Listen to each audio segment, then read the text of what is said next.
R C ಬಿಯ play off scenario ಹೇಗಿದೆ? 9 match ಆಡಿದ್ದೀವಿ, 6 ಗೆದ್ದಿದ್ದೀವಿ, 3 ಸೋತಿದ್ದೀವಿ. ಈಗ ಚಾನ್ಸಸ್ ಯಾವ ರೀತಿ ಇದೆ ಕಂಪ್ಲೀಟಾಗಿ ಈ ವಿಡಿಯೋಲಿ ನೋಡ್ತಾ ಹೋಗೋಣ. ಆರ್ ಸಿ ಬಿಯ ಈ ಸೀಸನ್ನ ಪರ್ಫಾರ್ಮೆನ್ಸ್ ನೋಡಿದ್ರೆ ನಾವು ಯಾವಾಗ ಚಾಂಪಿಯನ್ ಆದ್ವಿ ಅಲ್ಲಿಂದ ಇಲ್ಲಿವರೆಗೂ ಒಂಥರ ಅಪ್ಸ್ ಆ್ಯಂಡ್ ಡೌನ್ಸ್ ಇದೆ. ಗ್ರಾಫ್ ಒಂದ್ಸಲ ತುಂಬ ಏರುತ್ತೆ, ಮತ್ತೆ ಡಿಪ್ ಆಗುತ್ತೆ, ಮತ್ತೆ ಏರುತ್ತೆ, ಡಿಪ್ ಆಗುತ್ತೆ. ನಾವು ಫಸ್ಟ್ 4 ಮ್ಯಾಚ್ ಆಡಿದಂಥ ರೀತಿ, ಆಮೇಲಿನ 5 ಮ್ಯಾಚ್ ಆಡಿದಂಥ ರೀತಿ ಎರಡಕ್ಕೂ ಭಾಳ ಡಿಫ್ರೆನ್ಸ್ ಇದೆ. ಫಸ್ಟ್ 4ರಲ್ಲಿ 1 ಸೋತ್ವಿ, 3 ಗೆದ್ವಿ. ಡಾಮಿನೇಷನ್ ಇತ್ತು. ಪ್ರತಿಯೊಂದು ಹಂತದಲ್ಲೂ ಕೂಡ ನಾವು ಕ್ಯಾಪಿಟಲೈಸ್ ಮಾಡ್ತಾ ಇದ್ವಿ. ಬ್ಯಾಟಿಂಗ್ ಇರ್ಬೋದು, ಬೌಲಿಂಗ್ ಇರ್ಬೋದು, ಫೀಲ್ಡಿಂಗ್ ಇರ್ಬೋದು. ಆದರೆ ಯಾವಾಗ ಒಂದೇ ಇಂಜುರಿಗಳು ಬರೋಕ್ಕೆ ಶುರು ಆಯಿತು, ರಿಪ್ಲೇಸ್ಮೆಂಟ್ ಬರೋಕ್ಕೆ ಶುರು ಆಯಿತು, ಸೊ ಅಲ್ಲಿಂದ ಎಲ್ಲೋ ಸ್ವಲ್ಪ ಆ ಸ್ಟೆಬಿಲಿಟಿಯಲ್ಲಿ ಮಿಸ್ ಆಗ್ತಿದೆ ಅಂತ ಅನಿಸ್ತಾ ಇದೆ. ಈ ವಿಡಿಯೋದಲ್ಲಿ ನೋಡೋಣ ಎಲ್ಲಿ ನಾವು ಮಿಸ್ ಮಾಡ್ತಾ ಇದ್ದೀವಿ, ಲಾಸ್ಟ್ ಮ್ಯಾಚಲ್ಲಿ ಏನು ಮಿಸ್ ಮಾಡಿದ್ವಿ, ಜೊತೆಗೆ ಮುಂದಿನ 5 ಮ್ಯಾಚಲ್ಲಿ ನಾವು ಎಷ್ಟು ಗೆಲ್ಲಬೇಕು ಅನ್ನೋದು. First of all, play off ಸಿನಾರಿಯೋಲಿ ಈಗ ಎಲ್ಲ ಟೀಮ್ಗಳು ರೇಸಿಗೆ ಬಂದಾಗಿದೆ. ಈಗ ನಮ್ಮ ಜೊತೆಗೆ PBKS ಇದೆ, RR ಇದೆ, SRH ಇದೆ, ಈಗ DC, GT ಇಂಥ ಪ್ಲೇಯರ್ಗಳು ಎಲ್ಲ ಟೀಮ್ಗಳು ಕೂಡ ಈಗ ಆ ಒಂದು ಮಿಕ್ಸಪ್ಪಲ್ಲಿ ಸೇರಿಕೊಂಡಿವೆ. ಬಟ್ ನಮಗೆ ನಾನು ಹೇಳಿದಾಗ ಈಗ ಈ ಕಟ್ ಆಫ್ ಏನಿದೆ 16 ಪಾಯಿಂಟ್, ಕೆಲವ್ರು ಹೇಳ್ಬೋದು ಈ ಕಟ್ ಆಫ್ ಅನ್ನೋದೇನಿಲ್ಲ, ನೀವು 12, 14 ಬಂದರೂ ಗೆಲ್ಬೋದು. ಮೇಲಿರುವಂಥ ಟೀಮ್ಗಳು ಗೆಲ್ತಾ ಹೋಗಬೇಕು. ಇಲ್ಲಿ ಪಂಜಾಬ್ ಕೂಡ ಸೋತಿದೆ, ನಾವು ಕೂಡ ಸೋಲ್ತಾ ಇದ್ದೀವಿ, RR ಕೂಡ ಮ್ಯಾಚ್ಗಳನ್ನು ಮಿಸ್ ಮಾಡ್ತಾ ಇದೆ. ಸೊ ಹಾಗಾಗಿ ಈ ಟಾಪಲ್ಲಿರುವಂಥ ಟೀಮ್ ಗೆಲ್ತಾನೆ ಹೋದರೆ ನಿಮಗೆ 12, 14 ಪಾಯಿಂಟಲ್ಲೆಲ್ಲ ಪ್ಲೇ ಆಫಿಗೆ ಬರ್ಬೋದು.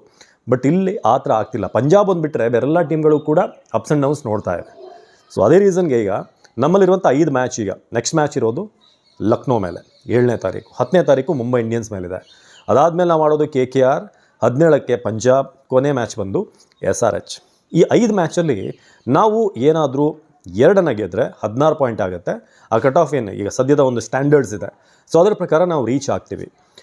ಬಟ್ ನನ್ನನ್ನು ಕೇಳಿದ್ರೆ 2 ಗೆಲುವು ಸಾಕಾಗಲ್ಲ. 16 ಕ್ವಾಲಿಫೈ ಆಗ್ತೀವಿ, ಬಟ್ ಏನೋ ಕಷ್ಟಪಟ್ಟು ಒದ್ದಾಡಿ ಆಮೇಲೆ ಮತ್ತೆ ಒಂದಷ್ಟು ಮ್ಯಾಚ್ಗಳನ್ನು ಫೇಸ್ ಮಾಡೋ ಬದಲು ಟಾಪ್ 2ಲಿ ಸೆಟ್ಲ್ ಆಗಬೇಕು. ಅದಕ್ಕೆ ನಾವು 5ರಲ್ಲಿ 4 ಗೆಲ್ಲಬೇಕು. ಆದರೆ 4ರಲ್ಲಿ ಈ 5 ಮ್ಯಾಚ್ ಏನಿದೆ ಅದರಲ್ಲಿ ನಮಗೆ ಟಫ್ ಆಗುವಂಥ ಮ್ಯಾಚ್ಗಳು ಯಾವುದು? ವೆರಿ ಈಸಿಲಿ ಬರುವಂಥ ಆನ್ಸರ್ ಏನಂತಂದರೆ ಪಂಜಾಬ್ ಮ್ಯಾಚ್, ಅದು ನಮಗೆ ಟಫ್ ಆಗುತ್ತೆ. ಅದನ್ನು ಬಿಟ್ಟರೆ ಸೆಕೆಂಡ್ ಸ್ವಲ್ಪ ಟಫ್ ಆಗಿರುವಂಥ ಮ್ಯಾಚ್ ಅಂತಂದರೆ SRH ಫಸ್ಟ್ ಮ್ಯಾಚಲ್ಲಿ ನಮ್ಮ ಮೇಲೆ ಸೋತಿರ್ಬೋದು, ಬಟ್ ಇವಾಗ ಅವರು ಕಂಬ್ಯಾಕ್ ಮಾಡ್ತಿರುವಂಥ ರೀತಿ, ಚೇಸ್ ಮಾಡ್ತಿರುವಂಥ ರೀತಿ, ಪ್ಯಾಟ್ ಕಮಿನ್ಸ್ ಬಂದಮೇಲೆ, ಪ್ರಫುಲ್ ಹಿಂಗೆ ಅಂತ ಬೌಲರ್ಸ್, ಸಾಕಿಬ್ ಹುಸೇನ್ ಅಂತ ಯಂಗ್ಸ್ಟರ್ಸ್ ಬಂದಮೇಲೆ ಟೀಮ್ ಸ್ವಲ್ಪ ಬೇರೆ ರೀತಿ ಕಾಣ್ತಾ ಇದೆ. ಸೊ ಹಾಗಾಗಿ ಅವರ ಬ್ಯಾಟಿಂಗ್ ಜೊತೆಗೆ ಬೌಲಿಂಗ್ ಎರಡೂ ಕೂಡ ಏನಾದರೂ ಜೊತೆ ಕೈ ಸೇರಿದ್ರೆ, ಜೋಡಿಸ್ಕೊಂಡ್ರೆ ಖಂಡಿತ ಅವರು ಟಫ್ ಕಾಂಪಿಟೇಷನ್ ಕೊಡ್ತಾರೆ. ನಮಗೆ ಪಂಜಾಬ್ ಹಾಗೆ SRH ಟಫ್ ಆಗುತ್ತೆ. ಆಮೇಲೆ ಉಳ್ಕೊಳ್ಳುವಂಥ ಮ್ಯಾಚ್ ಅಂತಂದರೆ ಲಕ್ನೋ. ಆಲ್ಮೋಸ್ಟ್ ಅವರು ಟೇಬಲ್ ಬಾಟಮಲ್ಲಿದ್ದಾರೆ, ಯಾವುದೇ ರೀತಿ ಇಂಪ್ರೂವ್ಮೆಂಟ್ ಕಾಣ್ತಾ ಇಲ್ಲ. ಇದು ನಮಗೆ ಈಸಿ ಕ್ಯಾಚ್ ಆಗ್ಬೋದು, ಅದನ್ನು ನಾವು ಗೆಲ್ಬೋದು ಆರಾಮಾಗಿ. ಅದನ್ನು ಬಿಟ್ಟರೆ KKR ಅಂತೂ ಸ್ಟಾರ್ಟಿಂಗಿಂದನೇ ಒಂದು ಸ್ಪಾರ್ಕ್ ಕಾಣಲಿಲ್ಲ ಟೀಮಲ್ಲಿ. ರಿಂಕು ಸಿಂಗ್ ಒಂದಷ್ಟು ಇನ್ನಿಂಗ್ಸ್ ಆಡಿದ್ರು, ಮ್ಯಾಚ್ಗಳನ್ನು ಗೆಲ್ಲಿಸಿದ್ರು. ಬಟ್ ಓಕೆ, ನಮ್ಗೆ ಅದೂ ಕೂಡ ತುಂಬ ಟಫ್ ಆಗಲ್ಲ. ಈ 4ರಲ್ಲಿ 2 ಟಫ್ ಇದೆ, 2 ಈಸಿ ಅನ್ನೋದಕ್ಕಿಂತ ಬೆಟರ್ ನಾವು ಗೆಲ್ಲೋದಕ್ಕೆ ಆಪ್ಷನ್ಸ್ ನಮ್ಮ ಕಡೆ ಹೆಚ್ಚಿನ ಪರ್ಸೆಂಟೇಜ್ ಬರುತ್ತೆ. ಇನ್ನು ಉಳ್ಕೊಳ್ಳುವಂಥ ಒಂದು ಮ್ಯಾಚ್ ಅಂತಂದರೆ Mumbai Indians any day any time ಅವರೊಂಥರ ಟಫ್ ಕಾಂಪಿಟೇಟರ್ಸ್. ಸೊ ಹಾಗಾಗಿ ರಾಯ್ಪುರಲ್ಲಿ ನಾವು ಮ್ಯಾಚ್ ಆಡ್ತಾ ಇದ್ದೀವಿ. ಸೊ ಆ ಮ್ಯಾಚ್ ಒಂಥರ 50-50 ಅಂತ ಹೇಳ್ಬೋದು. ನಮಗೂ ಚಾನ್ಸ್ ಇದೆ, ಅವ್ರಿಗೂ ಚಾನ್ಸ್ ಇದೆ. Any day Mumbai can surprise you. So ಆ ಕಾರಣಕ್ಕೆ 5 ಮ್ಯಾಚಲ್ಲಿ 2 ಟಫ್, 2 ಈಸಿ, 1 50-50 ಅಂತ ನಾವು ಮಾಡ್ಬೋದು. ಸೊ ನೀವು ಇದನ್ನು ಅಗ್ರಿ ಮಾಡ್ತೀರಾ? ನಾನು ಹೇಳಿದೆ ಫೈನಲ್ ಅಂತಲ್ಲ, ನೀವು ಕೂಡ ಹೇಳಿ ಮುಂಬೈ ಮ್ಯಾಚ್ ನಮಗೆ 50-50ನ ಇಲ್ಲ ಬ್ರೋ ಹೊಡಿಬೋದು, ಅವ್ರೇನು ಅಂತ ಟಚಲ್ಲಿಲ್ಲ ಅಂತ ಅನಿಸುತ್ತೆ. But Mumbai is Mumbai. ಒಂದೊಂದು ಸಲ ಅವರು ಮ್ಯಾಚ್ ಇದನ್ನು ಟರ್ನ್ ಮಾಡ್ತಾರೆ. ಒಂದು ಇನ್ನಿಂಗ್ಸ್ ಯಾವುದಾದ್ರು ಚೇಂಜ್ ಮಾಡ್ಬೋದು. ತಿಲಕ್ ವರ್ಮಾ ಬಂದು ಆಡಿದಂಥ ಇನ್ನಿಂಗ್ಸ್, ಬೂಮ್ರಾಯಿಂದ ಏನಾದರೂ ಒಂದು ಒಳ್ಳೆ ಸ್ಪೆಲ್ ಬಂತಾವತ್ತು ಅಂತಂದರೆ ಚೇಂಜಸ್ ಆಗುತ್ತೆ. ಇದು ಪಾಯಿಂಟ್ ಟೇಬಲ್ ಸಿನಾರಿಯೋ. ಬಟ್ ಇಲ್ಲಿ ಪ್ರಮುಖವಾಗಿ ಏನು ಮಿಸ್ ಆಗ್ತಾ ಇದೆ? RCB ಸ್ಟಾರ್ಟಿಂಗಲ್ಲಿ ನೋಡಿದಾಗ ನಾವು ಬ್ಯಾಟಿಂಗ್, ಬೌಲಿಂಗ್ ಎಲ್ಲವೂ ಕೂಡ ಅಬ್ಬರದಲ್ಲಿ ಹೋಗ್ತಾ ಇತ್ತು. ನಿಮಗೆ ಏನಾಗ್ತಿತ್ತು ಅಂತಂದರೆ ಫಸ್ಟ್ 3-4 ಮ್ಯಾಚಲ್ಲಿ ಬ್ಯಾಟಿಂಗ್ ಬೌಲಿಂಗ್ನ ಓವರ್ ಶ್ಯಾಡೋ ಮಾಡ್ತಾಯಿತ್ತು. 220, 230, 240 ಹೊಡೆದು ಬಿಸಾಕ್ತಾಯಿದ್ರು. ಬೌಲರ್ಸ್ಗಳಿಗೆ ಈಸಿ ಆಗ್ತಿತ್ತು. ಅವ್ರು ಮಾಡುವಂಥ ಸಣ್ಣ ಪುಟ್ಟ ಮಿಸ್ಟೇಕ್ಗಳು ಕೂಡ ಅಲ್ಲಿ ಪ್ಯಾಚಪ್ ಆಗ್ತಾಯಿತ್ತು. ನಿಮಗೇನು ದೊಡ್ಡ ಸಮಸ್ಯೆ ಅಂತ ಅನ್ನಿಸ್ತಾ ಇರಲಿಲ್ಲ. ಬಟ್ ಇವಾಗ ನೀವು ನೋಡ್ತಾ ಇದ್ದರೆ ಬ್ಯಾಟ್ಸ್ಮನ್ಗಳು ಕೂಡ ಅಲ್ಲಲ್ಲಿ ಕೈ ಕೊಡ್ತಾ ಇದ್ದಾರೆ.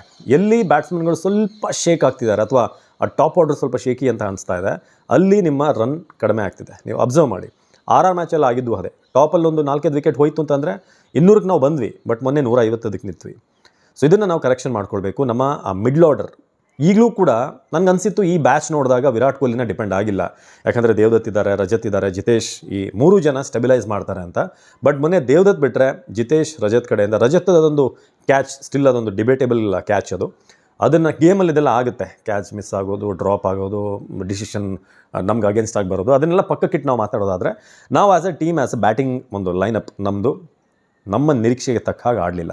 ವಿರಾಟ್ ಕೊಹ್ಲಿ ಇರೋ ತನಕ ವಿಕೆಟ್ಗಳಿರುತ್ತೆ. ವಿರಾಟ್ ಕೊಹ್ಲಿ ಒಂದು ಸಲ ವಿಕೆಟನ್ನು ಕೊಟ್ಟ ಮೇಲೆ ಆಮೇಲೆ ಆ ಸ್ಟೆಬಿಲಿಟಿ ಕಾಣ್ತಾ ಇಲ್ಲ. ಸೊ ಹಾಗಾಗಿ ನಾವು ಅದನ್ನು ಸಾರ್ಟ್ ಔಟ್ ಮಾಡಬೇಕು. ನಿಮ್ಮಲ್ಲಿ ಯಾರು ಹಿಟ್ಟರ್ಸ್, ದೇವದತ್ ಪಡಿಕಲ್ನ ನೀವು ಹಿಟ್ಟರ್ ಅಂತಲೇ ಯೂಸ್ ಮಾಡ್ತೀರಾ, ಇಲ್ಲ ಶೀಟ್ ಆ್ಯಂಕರ್ ರೋಲ್ ಅಂತ, ಒಂದು ವೇಳೆ ಪಡಿಕಲ್ ವಿರಾಟ್ ಕೊಹ್ಲಿ ಬೇಗ ಔಟ್ ಆದರೆ ರಜತ್ ಏನಾದರೂ ಸ್ವಲ್ಪ ನಿತ್ತಾಡ್ತಾರ, ಕೊನೆವರೆಗೆ ನಿಲ್ತಾರ, ಪಡಿಕಲ್ ನಿಲ್ಲಬೇಕಾ, ಆ ಒಂದು ಜವಾಬ್ದಾರಿಯನ್ನು ತಿಳಿಸ್ಬೇಕಾಗುತ್ತೆ. ಜಿತೇಶ್ಗೂ ಕೂಡ ನೀನು ಹಿಟ್ ಮಾಡಬೇಕಾ ಇಲ್ಲ ನೀನು ಉಳಿಬೇಕಾ ಅನ್ನೋದ್ರ ಬಗ್ಗೆ ಕೂಡ ಒಂದು ಕ್ಲಾರಿಟಿ ಕೊಡಬೇಕಾಗುತ್ತೆ. ಹಿಟ್ ಮಾಡೋಕ್ಕೆ ನಿಮಗೆ ಶೆಫರ್ಡ್, ಡೇವಿಡ್ ಇದ್ದಾರೆ. ಈ 3 ಜನ ಎಲ್ಲರೂ ಕೂಡ ಏನು ನಿತ್ತು ಶೀಟ್ ಆ್ಯಂಕರ್ ರೋಲ್ ಮಾಡಬೇಕು ಅಂತಿಲ್ಲ. Virat Kohli is enough. ಆದರೆ ವಿರಾಟ್ ಕೊಹ್ಲಿ ಜೊತೆಗೆ ಮತ್ತೊಬ್ಬ ದೇವದತ್ ಪಡಿಕಲ್ ಮೊನ್ನೆ ಆಡ್ತ ಹಾಗೆ ಇನ್ನೊಬ್ಬರು ಬೇಕಾಗುತ್ತೆ. ಇಂಥ ಸಂದರ್ಭದಲ್ಲಿ ಒಂದು 3 ಜನ ಸ್ವಲ್ಪ ಕೊನೆ ತನಕ ನಿಲ್ಲಬೇಕಾಗತ್ತೆ. ಒಂದು ಸ್ಟಾರ್ಟಿಂಗ್ 1 8 ಓವರ್ಸ್ವರೆಗೆ, 8 15ವರೆಗೆ, ಕೊನೆಯವರೆಗೆ. ಸೊ ಇದು ನಮಗೆ ಸಮಸ್ಯೆ ಆಗ್ತಿದೆ. ಇದು ಒಂದು. ಎರಡನೇದಾಗಿ ಬೌಲಿಂಗ್ ಅಂತ ಬಂದಾಗ ಇದನ್ನು ನಾನು ಫಸ್ಟ್ ಡೇಯಿಂದನೇ ಇದನ್ನು ನಾನು ಅಡ್ರೆಸ್ ಮಾಡ್ತಾ ಇದ್ದೀನಿ. 6th ಬೌಲರ್ ಆಪ್ಷನ್, ಮೊನ್ನೆ ರೊಮ್ಯಾರಿಯೋ ಏನೋ ವಿಕೆಟ್ ತೆಗೆದ್ರು ಅಂತ ನೀವು ಕೃನಾಲ್ಗೆ ಬೌಲಿಂಗೇ ಕೊಡಲಿಲ್ಲ. ಯಾಕೆಂತಂದರೆ ಇನಿಷಿಯಲಿ ಭುವನೇಶ್ವರ್ ಚೆನ್ನಾಗಿ ಬಿತ್ತು, ರಶಿಕಿಗೆ ಅವರು ಕಂಟಿನ್ಯೂ ಮಾಡಿದ್ರು, ರೊಮ್ಯಾರಿಯೋಗೆ ಬೌಲಿಂಗ್ ಕೊಟ್ಟರು. ಬಟ್ ಅದಾದಮೇಲೆ ಕೃನಾಲ್ ಒಂದು ಆಪ್ಷನ್ ಇತ್ತು. ನನಗನ್ಸುತ್ತು ಅವ್ರಿಗೆ ವಿಕೆಟ್ ಅವರು ತೆಗಿತಾರೋ, ಹಿಂದಿನ ಮ್ಯಾಚಲ್ಲಿ ಕಾಸ್ಟ್ಲಿ ಆಗಿದ್ದಾರೋ ಬೇಡ, ಬಟ್ ನೀವು ಟ್ರೈ ಮಾಡ್ಬೋದಾಗಿತ್ತು. ಸೊ ಅವತ್ತು ಕೃನಾಲ್ಗೆ ಬೌಲಿಂಗ್ ಕೊಟ್ಟಿದ್ರೆ ಹೇಗೂ ನಿಮಗೆ 155ನ ಡಿಫೆಂಡ್ ಮಾಡುವಂಥ ಕಾನ್ಫಿಡೆನ್ಸ್ ಇರಲಿಲ್ಲ. ಯಾಕಂದ್ರೆ 4 ಬೌಲರ್ಸಲ್ಲಿ ರೊಟೇಟ್ ಮಾಡ್ತಾ ಇದ್ದಿದ್ದು, 5ನೇ ಬೌಲರ್ ಬರಲೇ ಇಲ್ಲ. ಅಲ್ಲಿ ನಿಮಗೆ ಒಂದು ಟ್ರೈ ಮಾಡುವಂಥ ಆಪ್ಷನ್ ಇದ್ದಾಗ, 155 ಚೇಸಬಲ್ ಅಂತ ಮೈಂಡಲ್ಲಿದ್ದಾಗ ಕೃನಾಲ್ನ ಆಡಿಸಿ ಬೌಲಿಂಗ್ ಮಾಡಿಸಿ. ಸೊ ಇದು ಎಲ್ಲೋ ಒಂದು ಕಡೆ ಮಿಸ್ ಆಗ್ತಿದೆ ಅಂತ ಅನ್ನಿಸ್ತು. 4 ಬೌಲರ್ಗಳನ್ನು ಅಲ್ಲಿ ರೊಟೇಟ್ ಮಾಡ್ತಾ ಹೋಗಿದ್ದು, ರೊಮ್ಯಾರಿಯೋ ಜೊತೆಗೆ ಸುಯಶ್ ಶರ್ಮಾ, ಇನ್ನು ಇಬ್ಬರು ಹೇಸಲ್ವುಡ್ ಮೊನ್ನೆ ಕಾಸ್ಟ್ಲಿ ಆದರು. ಸೊ ಇದು ನಮ್ಮ ಕನ್ಸರ್ನ್ ಏನು ಅಂತಂದರೆ, ಬ್ಯಾಟಿಂಗ್ ಏನಾದರೂ ಬೇಗ ಕೊಲ್ಯಾಪ್ಸ್ ಆದರೆ ಟಾಪ್ ಆರ್ಡರ್ ನಂತರ ಸ್ಟೆಬಿಲಿಟಿ ಕಾಣ್ತಾ ಇಲ್ಲ. ಸೊ ಹಾಗಾಗಿ ಈ ಫಸ್ಟ್ ಒಂದಷ್ಟು ಮ್ಯಾಚ್ಗಳಲ್ಲಿ ಬ್ಯಾಟ್ಸ್ಮನ್ಗಳು ಮ್ಯಾನೇಜ್ ಮಾಡ್ತಾ ಹೋದ್ರಲ್ಲ, ಬೌಲರ್ಗಳು ಅಷ್ಟಾಗಿ ಏನು ಮಿಸ್ಟೇಕ್ ಮಾಡ್ತಿದ್ದಾರೆ ಹೈಲೈಟ್ ಆಗ್ತಾ ಇರಲಿಲ್ಲ. ಬಟ್ ಇವಾಗ ಬ್ಯಾಟ್ಸ್ಮನ್ಗಳು ಸ್ವಲ್ಪ ಅಲ್ಲಲ್ಲಿ ಮಿಸ್ಟೇಕ್ಸ್ಗಳು ಮಾಡಿದಾಗ ಬೌಲರ್ಗಳು ತುಂಬ ಸ್ಟ್ರಾಂಗ್ ಆಗಿ ಪರ್ಫಾರ್ಮ್ ಮಾಡಬೇಕಾಗತ್ತೆ. ಎಲ್ಲೋ ಒಂದು ಮ್ಯಾಚ್ ನಿಮಗೆ 10ರಲ್ಲೋ 15ರಲ್ಲೋ ಒಂದು ಮ್ಯಾಚ್ 75 ಆಲ್ಔಟ್ ಆಗೋ ಥರದ್ದಾಗುತ್ತೆ. ಎಲ್ಲ ಮ್ಯಾಚಲ್ಲೂ ಆ ಥರ ಸ್ಪೆಲ್ ಬೀಳಲ್ಲ. ಈ ಥರ ಈಗಿರುವಂಥ ಪಿಚ್ಗಳು ಹೇಗೆ ಅಂತಂದರೆ, ಸ್ಪಾನ್ಸರ್ಗಳು ಕೂಡ ಮುತ್ತೈ ಮುರಳೀಧರನ್ ಹೇಳ್ತಾಯಿದ್ರು, ಸ್ಪಾನ್ಸರ್ಗಳಿಗೆ ಹೈ ಸ್ಕೋರಿಂಗ್ ಪಿಚ್ಗಳು ಬೇಕು, ಅವರಿಗೆ ಎಂಟರ್ಟೈನ್ಮೆಂಟ್ ಬೇಕು, ಅದಕ್ಕೆ ಫ್ಲ್ಯಾಟ್ ಪಿಚ್ಗಳನ್ನು ಮಾಡ್ತಾಯಿದ್ದಾರೆ.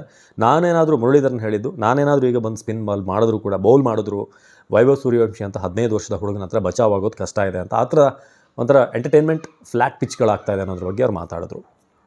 ಸೊ ಇನ್ನಿರುವಂಥ ಈ 5 ಮ್ಯಾಚಲ್ಲಿ ರಾಯ್ಪುರಲ್ಲಿ ನಾವು 2 ಮ್ಯಾಚ್ ಆಡ್ತೀವಿ, ಪಂಜಾಬ್ ವಿರುದ್ಧ ಧರ್ಮಶಾಲಲ್ಲಿ ಆಡ್ತೀವಿ. ಸೊ ಅದು ಕೂಡ ಸ್ವಲ್ಪ ನಮಗೆ ಕಂಡೀಷನ್ಸ್ ಹೇಗೆ ಅಂತ ನೋಡಬೇಕಾಗುತ್ತೆ. ಸೊ ಹಾಗೆ ನೆಕ್ಸ್ಟ್ ಮ್ಯಾಚ್ ನಾವು ನೋಡೋದು ಲಕ್ನೋ ಸೂಪರ್ ಜಾಯಿಂಟ್ಸ್ ವಿರುದ್ಧ ಲಕ್ನೋಲೇ ಆಡುವಂಥ ಮ್ಯಾಚ್ ಅದು. ಸೊ ಹೀಗೆ ಹೈದರಾಬಾದ್ ಮ್ಯಾಚ್ ಏನಿದೆ ಹೈದರಾಬಾದಲ್ಲೇ ಆಡ್ತೀವಿ. ಸನ್ರೈಸರ್ಸ್ ಹೈದರಾಬಾದ್, ಅವ್ರಿಗೆ ಕ್ರೌಡ್ ಸಪೋರ್ಟ್ ಇರುತ್ತೆ. ಬಟ್ ಹೈದರಾಬಾದ್ ತುಂಬ ಏನು ಡಿಫ್ರೆನ್ಸ್ ಆಗಲ್ಲ ನಮಗೆ, ಕಂಡೀಷನ್ಸ್ ಆಲ್ಮೋಸ್ಟ್ ಸಿಮಿಲರ್ ಇರುತ್ತೆ, ಬ್ಯಾಟಿಂಗ್ ಫ್ರೆಂಡ್ಲಿ ಪ್ಯಾರಡೈಸ್ ಆಗಿರುತ್ತದು. ಸೊ 2 ಬ್ಯಾಟಿಂಗ್ಗಳ ದಿಗ್ಗಜರ ಕಾದಾಟ ಆಗುತ್ತದೆ ಅವತ್ತು. ಸೊ ಇದನ್ನು ನಾವು ಸರಿ ಮಾಡ್ಕೊಳ್ಬೇಕು. ನಮ್ಮ ಬ್ಯಾಟಿಂಗ್ ಪವರ್ ಒನ್ಸ್ ಏನಾದರೂ ವಿಕೆಟ್ ಹೋದಾಗ ಏನು ಅನ್ನೋದ್ರ ಬಗ್ಗೆ ಈಗ ಪ್ರಶ್ನೆ ಇದೆ. ಸೊ ಓವರಾಲ್ ಒಂದು ಒಳ್ಳೆ ಅವಕಾಶ ನಮಗೆ. ನಾನು ಹೇಳೋದೆಂದರೆ 5ರಲ್ಲಿ 2 ಗೆದ್ದರೆ ಕ್ವಾಲಿಫೈ ಆಗ್ಬೋದು, ಬಟ್ ನಾವು ಆ ಟಾಪ್ 2 ಉಳ್ಕೊಳ್ಳೋದು, 1 or 2 ಉಳ್ಕೊಳ್ಳೋದು ವೆರಿ ಇಂಪಾರ್ಟೆಂಟ್. ಯಾಕಂದರೆ 1 ಮ್ಯಾಚ್ ಗೆದ್ದರೆ ಸೀದಾ ಫೈನಲ್ಗೆ ಹೋಗ್ತೀವಿ. ಡಿಫೆಂಡಿಂಗ್ ಚಾಂಪಿಯನ್ಸ್ ಆ ಥರನೇ ಹೋಗಬೇಕು ಕೂಡ. ಸೊ ಆಮೇಲೆ ಬಂದು ಈ 3-4ರಲ್ಲಿ ಅದರಲ್ಲಿ ಮೇಲೆ ಯಾರೋ ಸೋತವ್ರ ಜೊತೆ ಒಂದು ಮ್ಯಾಚ್ ಆಡಿ ಮತ್ತೆ ಹೋಗೋದು, ಸೊ ಇದು ಸ್ವಲ್ಪ ಮೆಸ್ಸಿ ಅನಿಸುತ್ತೆ. ಒಂದು ಕಾನ್ಫಿಡೆಂಟ್ ಪ್ಲೇ ಆಫ್ ಅಂತ ಅನಿಸಲ್ಲ ನಮಗೆ. ಸೊ ನಾವು ಚಾಂಪಿಯನ್ಸ್ ಆಗಿ ನಮ್ಮಲ್ಲಿರುವಂಥ ಟೀಮ್ ಪ್ರಕಾರ ನಾವು 1 or 2ಲೇ ಇರಬೇಕು.